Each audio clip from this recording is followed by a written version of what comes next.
en donde existe este asunto de la prisión preventiva oficiosa.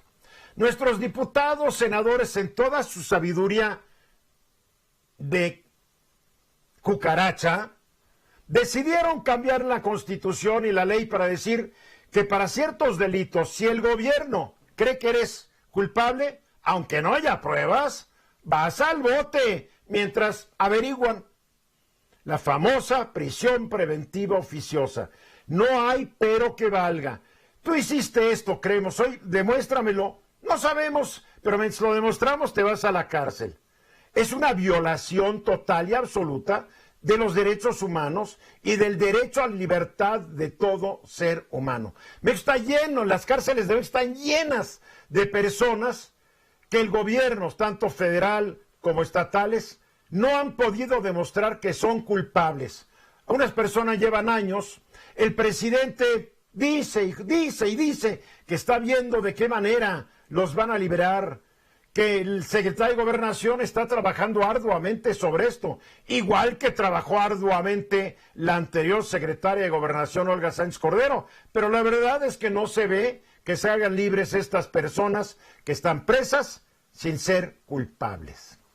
Ahora, a la Suprema Corte de Justicia de la Nación mañana va a estar discutiendo la constitucionalidad de esta prisión preventiva oficiosa. Muy interesante, tan preocupado está el gobierno del presidente López Obrador que hoy emitió un comunicado al pueblo de México y a la Suprema Corte de Justicia de la Nación, como que para presionar, ¿verdad? Para presionar, mi querido Luis.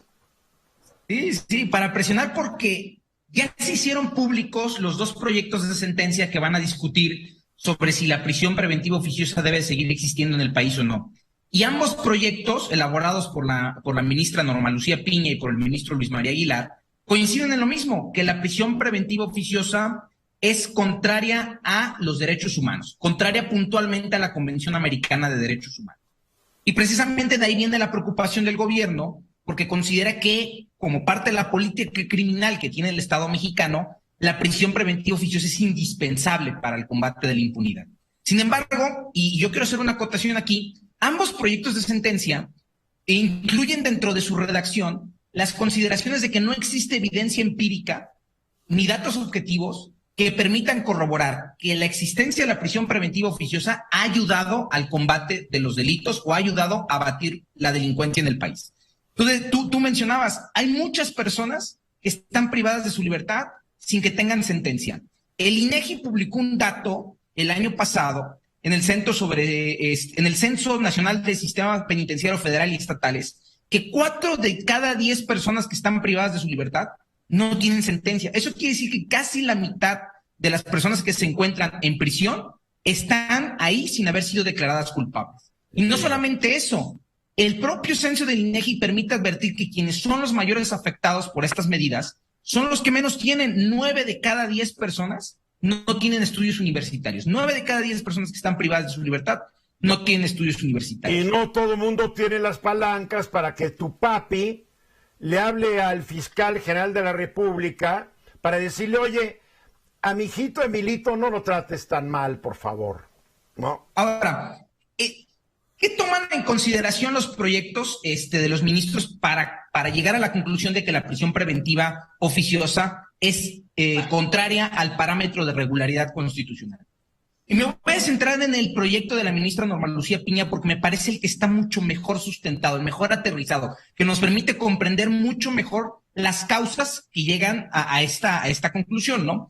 Lo primero es que la Convención Americana de Derechos Humanos, por conducto de la Corte Interamericana, ha dicho que la prisión preventiva puede existir. La prisión preventiva puede existir, pero tiene que tener ciertas características. Tiene que ser necesaria, tiene que ser proporcional, tiene que ser idónea y lo más importante, no puede estar determinada de manera automática por el tipo de delito o por la gravedad del delito.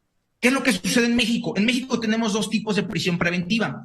La que se denomina prisión preventiva justificada, que de alguna u otra manera lo que hace el Ministerio Público es ir ante un juez y decirle, yo necesito que esta persona esté en prisión preventiva porque existe riesgo de fuga, porque existe riesgo para la víctima o porque existe riesgo para el proceso. Además, en este programa hemos comentado que los jueces generalmente conceden la prisión preventiva porque no se molestan en realmente estudiar el expediente. Si se los dice el fiscal, el Ministerio Público, es automático.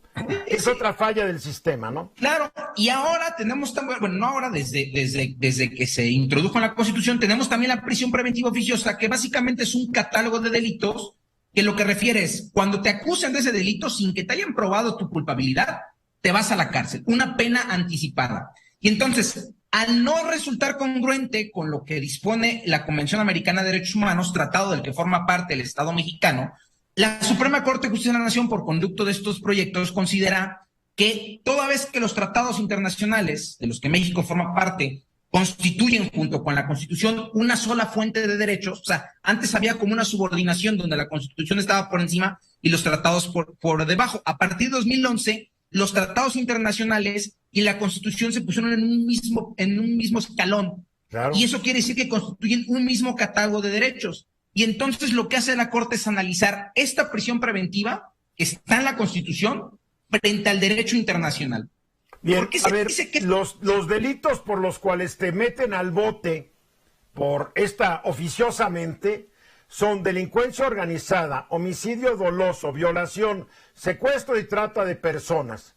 Perdóname, si una fiscalía no puede demostrar tu culpabilidad en estos delitos que son bastante graves, violentos, es que son unos estúpidos.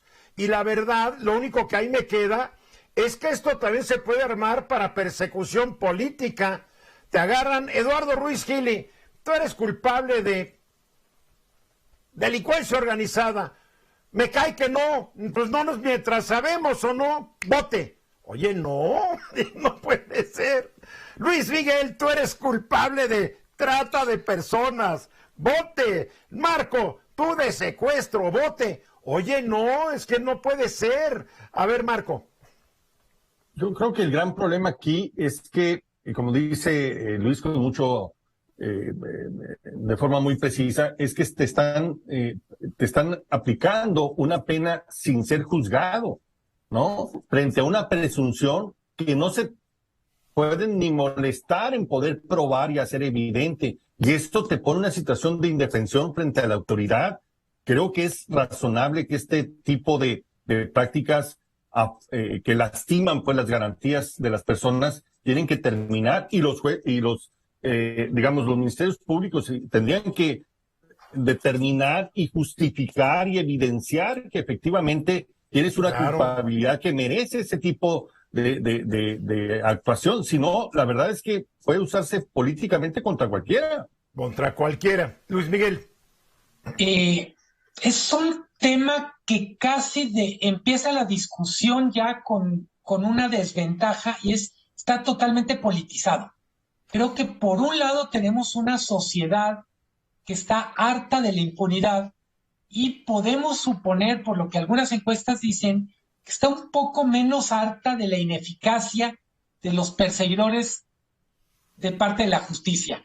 Es decir, una parte de la impunidad tiene que ver con que las fiscalías, las procuradurías no hacen bien su trabajo, pero en el resultado tenemos, me incluyo, una sociedad que dice otra persona que se enriquece y goza de su patrimonio, una persona que tiene un comportamiento violento, amenazante, al que no le pasa nada. Me sorprendió lo rápido que reacciona el gobierno y quiero plantear la pregunta a la mesa. ¿Qué reacción creen que tenga la Corte después de que Secretaría de Gobernación y de facto el presidente pide a la Suprema Corte reconsiderar?